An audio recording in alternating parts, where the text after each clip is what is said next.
indique que l'équilibre financier des régimes de retraite dans notre pays est assuré, bien engagé pour les années qui viennent. J'insiste sur ce point parce qu'en France, nous avons, comme dans d'autres pays d'ailleurs, vécu au cours des années passées, des décennies passées, des débats sur la question de savoir si on pourrait garantir aux Français qu'ils toucheraient une retraite et une retraite convenable au moment où ils partiraient en retraite. Ce débat, aujourd'hui, nous devons dire qu'il est derrière nous. Et c'est donc un message de confiance qui ressort des rapports qui ont été remis au Premier ministre.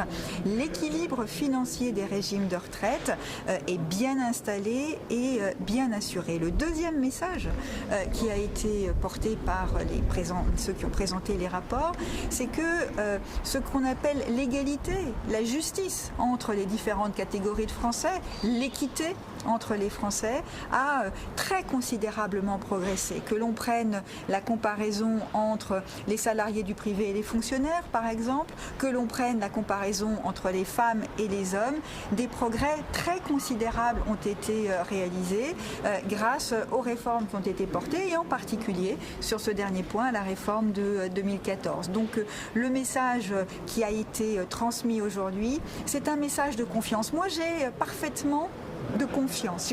J'ai conscience que les Français, malgré ces bons résultats, malgré les progrès incontestables qui ont été réalisés, se posent encore des questions. Et donc, ma responsabilité, celle du gouvernement, c'est dans les semaines, dans les mois qui viennent, de marteler ces messages de confiance. Des évolutions pourront intervenir, elles doivent évidemment intervenir très régulièrement, mais l'essentiel est garanti.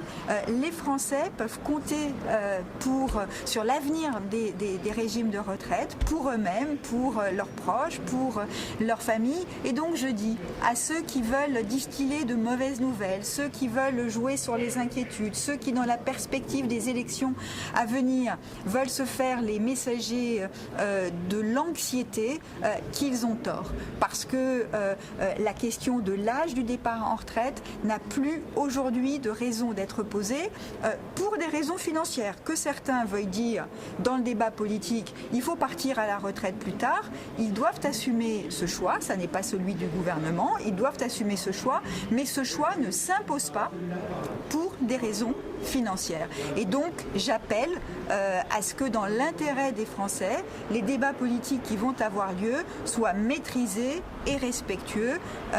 L'équilibre est au rendez-vous et donc nous n'avons plus aujourd'hui à inquiéter les Français sur ce terrain-là.